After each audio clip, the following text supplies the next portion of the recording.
Bonjour à tous et bienvenue dans cette nouvelle vidéo.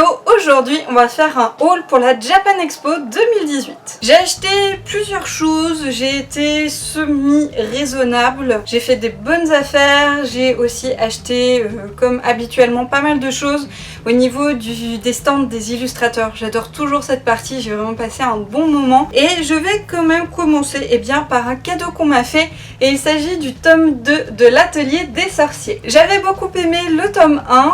Le tome 2, je savais qu'il sortait en juin, j'avais trop hâte qu'il sorte. Sauf que au moment où il est sorti, en fait, il y a eu des changements dans ma vie professionnelle qui font que j'étais complètement déconnectée. Et du coup, au moment du salon, je me suis dit, oh, mais j'ai complètement zappé. En fait, il est sorti et je ne l'ai toujours pas lu. Et du coup, vu là où on est, je sais que je pourrais le trouver. Mais finalement, le salon est passé hyper vite, il a fallu que je m'en aille. Et du coup, en fait, je suis tout simplement pas passée par chez l'éditeur. Et c'est mon chéri qui, du coup, me l'a pris juste après que je sois partie, donc c'est super gentil. Et en plus, il m'a pris aussi la plume Atelier des Sorciers qui est super jolie. C'est un stylo tout simplement, mais elle est vraiment très mignonne. C'est un des goodies, voilà, qu'il y a avec le livre.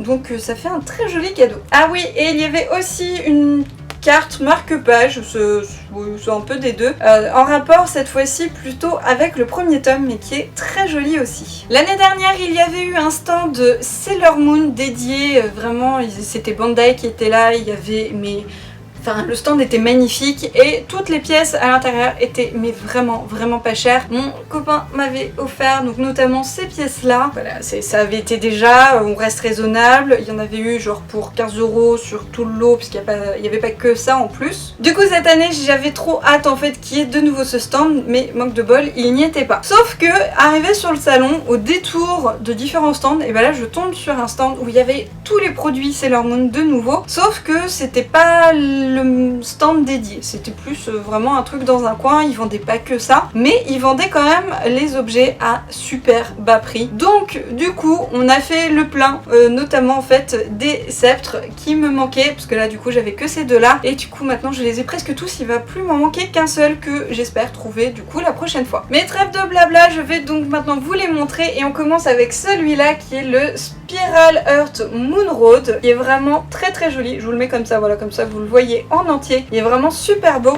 et du coup, eh bien, je vais les ouvrir avec vous. Voilà le sceptre, il est vraiment magnifique. Il est de toute beauté et il brille de mille feux.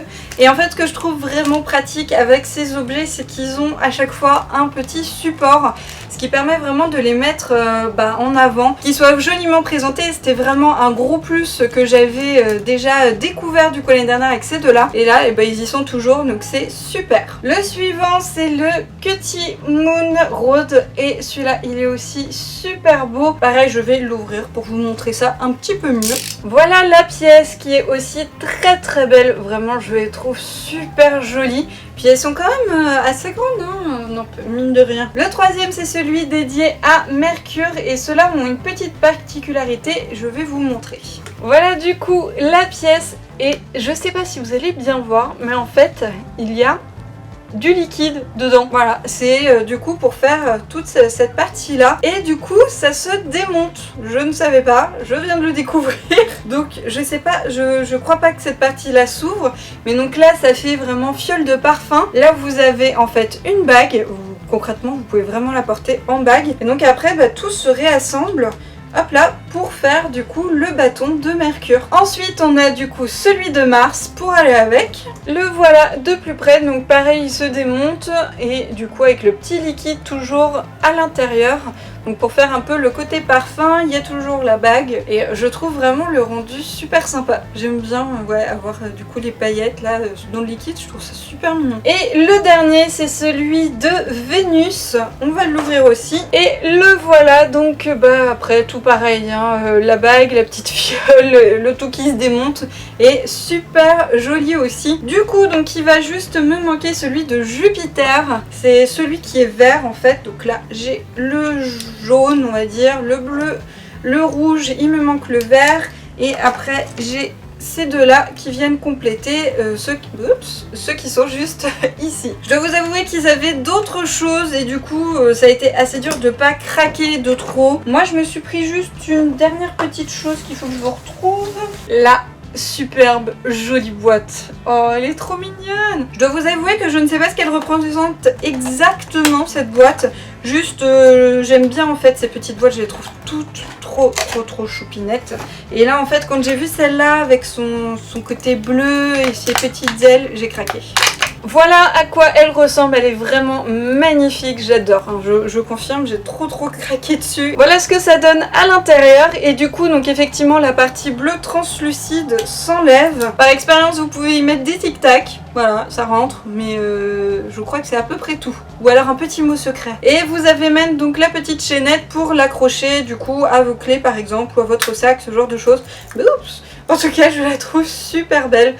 Donc voilà. Ensuite il y avait un stand Funko Pop, donc vraiment un stand officiel parce qu'il y avait pas mal de Funko. C'était pas majorité hein, par rapport à d'autres salons ou conventions que j'ai pu faire au niveau Funko Pop. Là il n'y avait pas des masses non plus. Et donc notamment sur le stand officiel de Funko j'ai trouvé 2 pièces. Je suis trop contente de les avoir trouvées parce que par rapport au prix que je trouvais d'habitude, du coup j'hésitais, voilà c'était des pièces que je voulais mais c'était pas non plus de folie. Et là du coup je les ai trouvées à un prix raisonnable, à un prix d'achat, donc j'ai sauté sur l'occasion. Et il s'agit donc tout d'abord de la pièce Attaque des Titans. Donc en fait ça c'est la femelle Titan. Et vraiment je trouve ces pièces Titan de l'attaque des Titans tout simplement vraiment super sympa. Il y a aussi d'autres pièces du coup que je vais vous montrer parce qu'elles sont à l'arrière.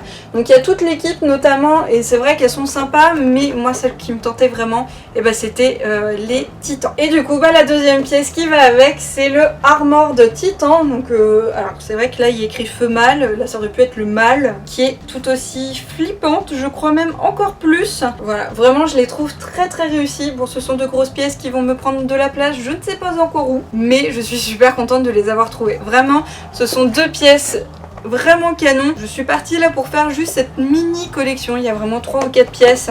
Donc ce sera juste celle-là. Toujours sur le stand, ils avaient aussi des petits goodies et j'ai trouvé ce stylo Ursula qui est de toute beauté, qui est trop mignon. Ils avaient aussi quelques petits pockets, les porte-clés, et en stylo ils avaient pas énormément de choix, mais vraiment quand j'ai vu Ursula j'ai craqué dessus. Dès que je l'ai vu, je l'ai attrapé. J'étais pas encore sûre de prendre les pop qui étaient derrière le vendeur, mais en tout cas ça je le voulais absolument. Et sur un tout autre stand, mais toujours une pop, alors là j'étais trop heureuse de la trouver, la maléfique Chase Glow in the Dark. Alors ça c'était vraiment le pompon parce que c'est une pièce que je voulais depuis très longtemps. Sauf que c'est une pièce qui a pris énormément de valeur en très peu de temps et aujourd'hui pour la trouver, frais de port compris, en dessous de 40 €, c'est juste improbable. Et là du coup je l'ai trouvée en dessous de 40 €, donc je l'ai prise tout de suite. Je suis super contente de l'ajouter à ma collection, c'est vraiment une très belle pièce, je suis méga fan. La normale aussi est très belle, mais c'est vrai que du coup le côté glow rajoutait vraiment quelque chose aux flammes derrière Maléfique et du coup voilà, je préférais vraiment cette pièce là, donc ça a été une superbe trouvaille. C'est déjà terminé pour les Funko Pop, je sais j'ai été quand même très raisonnable n'est-ce pas. Par contre j'ai eu un superbe sac Funko qui va avec, que évidemment j'ai cassé en rentrant à la maison. J'ai coincé en fait la anse dans un truc dans l'entrée et il va falloir que du coup je la recousse parce que mine de rien c'est un grand sac, c'est assez solide. Bon du coup les anses je sais qu'il faut faire gaffe, voilà, mais le sac est vraiment super cool. Donc ça c'était à partir d'un certain montant d'achat, ils me l'ont donné parce que j'étais juste en dessous, voilà, ils ont été sympas. Donc vraiment j'étais trop contente de l'avoir, joli sac Funko. Oui. Ensuite on part du côté des illustrateurs et là j'ai fait le plein de cartes.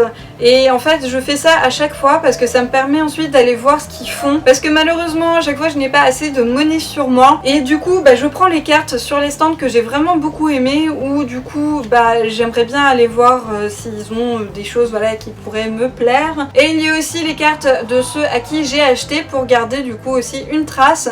Et retourner voir s'il n'y avait pas d'autres choses qui pouvaient me plaire. Allez on passe maintenant à tout ce que j'ai acheté en termes de pins et badges. Il y a un peu des deux. Le premier que j'ai acheté c'est celui-là, donc elle faisait des choses trop kawaii, trop mignonnes. J'arrivais pas du tout à me décider parce qu'il y avait plein de petits pandas dans des situations différentes ou justement comme celui-là avec des costumes de personnages d'animé et vraiment j'arrivais pas à me décider. Et en fait elle a eu la bonne idée sur son stand de faire une boîte où en gros tu pioches un badge, tu sais pas celui que ce sera, mais en fait c'était parfait parce que moi j'ai pas eu à me décider, et en plus du coup je me suis retrouvée avec un badge avec 3 petits personnages dessus, donc c'était un 3 en 1, c'était parfait. Pour mon chéri, je lui ai pris un duo de badges, dans l'autre sens c'est plus logique, hop là, voilà, Pac-Man et puis du coup un petit fantôme bleu, je les ai trouvés super mignons, et puis du coup je trouvais que ça allait bien ensemble d'avoir les deux. Je lui ai aussi pris ce Dragon Ball, alors ça ce sont les boules billes avec les numéros dessus. Du coup je lui ai pris donc celui avec le numéro 7, mais donc évidemment il existait aussi les 6 autres. Une petite trouvaille avec ce professeur Koro en badge, j'étais trop contente, donc ça vient de Assassination Classroom que j'ai adoré vraiment. Donc je n'ai pas lu les mangas, j'ai regardé l'animé, enfin voilà, du coup toute cette série était vraiment top, surtout les derniers épisodes, et donc d'avoir enfin un petit badge Koro, et ben j'étais trop contente. Alors là par contre je vous l'ai fait un petit peu dans le désordre des stands, hein, puisque tout a été mélangé, donc du coup je fais un peu au fur et à mesure. Ensuite j'ai trouvé un badge Pokéball, donc ça, ça fait toujours son effet, j'ai envie de dire, d'avoir le petit badge Pokémon, d'autant que j'en ai déjà avec des Pikachu, je crois que j'ai Evoli aussi, enfin j'ai plusieurs Pokémon, donc d'avoir la petite Pokéball pour compléter, c'était parfait. Il y avait ce badge papier toilette qui brille. Alors je sais pas si vous voyez bien la caméra, mais en fait il brille, il y a un petit film par dessus qui fait que ça brille, et je l'ai trouvé trop mignon ce papier toilette tout triste. Voilà, donc j'ai un peu craqué dessus, puis le fait que ça brille, et bah franchement ça rajoute un petit truc pas négligeable. Ensuite j'ai pris ce badge, si je me trompe pas ça vient de Totoro, je me souviens plus en fait du nom de ces petits personnages, mais je me souviens que je les avais trouvés trop mignons, et je confirme le badge est super chouette. Ce personnage là je l'ai pris juste parce qu'il était tout mignon aussi, je crois que ça vient de Final Fantasy, c'est une licence que je ne suis pas du tout, mais du coup il me fallait, en fait c'était un pack du coup de 6 badges, et il m'en fallait un 6ème, donc j'ai pris celui-là, vraiment je le trouvais trop chou, donc voilà, si vous connaissez son nom n'hésitez pas à me le dire en commentaire. Ensuite on part sur Harry Potter avec les animaux fantastiques et le petit Niffler, trop chou, en plus j'aimais bien le côté or là autour du personnage, et puis évidemment avec des bijoux dans les mains, hein, parce que bah voilà, c'est un Niffler. Ensuite j'ai pris un Sailor Moon avec la petite Luna, trop chouquette, vraiment j'aimais bien l'effet du coup d'avoir juste une petite tête du petit chat. Ensuite on a un croque-mou, en plus là ce qui est super cool c'est que comme il y a le prochain film qui arrive, et bah du coup il y avait quand même pas mal de choses sur croque-mou, j'ai hésité plusieurs fois, notamment avec une peluche etc. C'est un personnage que j'aime beaucoup, donc un petit badge, et bah c'était un bon compromis pour quand même repartir avec quelque chose sur lui. Ensuite j'ai un badge Supernatural avec un pentacle, alors ça c'est simple mais efficace j'ai envie de dire. Après on est sur du Torchwood, donc avec le logo Torchwood tout simplement, et Torchwood pour ceux qui ne connaissent pas c'est en fait un spin-off de la saga Doctor Who, enfin de la série plutôt Doctor Who que j'adore. Et du coup en parlant Doctor Who j'en ai pris de nouveau plusieurs, donc là on a un petit Adipose qui est un personnage trop mignon du premier épisode de la saison 4. Ensuite on a un fameux Team Bad Wolf, c'est un peu un fil rouge sur la première partie de la nouvelle série, et du coup un super beau badge pour se mettre en Team Bad Wolf. Un classique avec l'affiche en fait qui est sur le Tardis du Docteur, et le dernier Doctor Who c'est le badge du 10e Docteur avec en plus écrit allons-y, le petit police box qui est derrière, je le trouvais vraiment super sympa. On passe maintenant au pin avec donc tout d'abord cette petite sirène qui est magnifique tout simplement. D'ailleurs je vais enlever le plastique pour vous montrer un petit peu mieux. Voilà à quoi elle ressemble, elle est vraiment super belle, j'ai vraiment craqué dessus quand je l'ai vue là avec ses cheveux bleu vert, les petits poissons et tout, vraiment je la trouvais magnifique. Et en plus elle allait en duo avec cette très jolie centaure, pareil je vais l'ouvrir pour vous la montrer, tout aussi mignonne aussi, vraiment pareil j'ai craqué dessus. Donc du coup en fait en plus en prenant le duo c'était un petit peu moins cher, donc je me suis laissée tenter et vraiment je les trouve trop belles toutes les deux, et ça fait un très joli duo. Et mon dernier achat en pins c'est cette loutre, trop choupinette. Je suis trop contente de l'avoir trouvé, c'est la première fois que je trouvais un truc loutre tout mignon. C'est un peu un animal totem la loutre, j'adore ça, je trouve ça trop chou. Et donc voilà mon petit pins loutre que je suis trop fière d'avoir trouvé. Et voilà, c'est terminé pour ce haul qui est déjà quand même pas mal complet. Donc il y a eu l'atelier des sorciers avec la plume, il y a eu les sceptres Sailor Moon, les Funko Pop de l'attaque des titans et de Maléfique, et une flopée de badges et de de pins. Il y a des choses qu'on m'a offertes et il y a des choses que j'ai achetées moi, donc je sais pas à combien j'en suis en termes de budget, mais ça va, ça aurait pu être pire je pense. En tout cas le salon est passé très vite, j'ai pas vu la journée passer franchement. D'ailleurs je me suis rendu compte que j'ai loupé plein de stands. Je suis très déçue parce que il y a des stands voilà que du coup j'ai manqué, notamment celui de Nanoblock, celui aussi de Wistful, et donc vraiment j'étais déçue d'avoir loupé une partie du salon. Je vais quand même faire un compte rendu avec ce que j'ai vu, j'ai fait quelques photos. Il y avait des cosplays quand même aussi sympas, il y avait un peu de tout. Il y avait des cosplays que je ne connaissais pas du tout, mais qui étaient quand même très beaux. Un peu de monde, mais pas trop, ça va. Je m'étais attendue à pire. Disons que le samedi matin ça allait encore, par contre c'était le samedi après-midi où là c'était vraiment blindé. Mais du coup j'ai quand même eu le temps pas mal de profiter le samedi matin du salon. Et comme le samedi après-midi j'étais plus du côté des illustrateurs où il y a un peu moins de monde, bah en fait au niveau organisation, répartition, c'était pas plus mal. Enfin voilà, encore une très bonne Japan Expo avec des stands magnifiques. Alors évidemment il y avait les stands très juste là pour vendre des trucs, hein, ça c'est toujours chouette à voir aussi. Mais il y avait aussi des expositions, il y avait le côté plus culturel aussi, c'était très sympa. Et puis encore une fois, tous les cosplays aussi, ça c'est toujours super cool à voir. Et bien voilà, c'est terminé pour ce haul. N'hésitez pas à mettre un petit pouce bleu si ça vous a plu, un commentaire aussi, ça fait toujours plaisir. Puis d'ailleurs, vous dites-moi si vous êtes allé à la Japan Expo, ce que vous avez bien aimé, si vous avez acheté des choses, etc. Et sur ce, je vous dis à la prochaine pour une nouvelle vidéo. Salut à tous!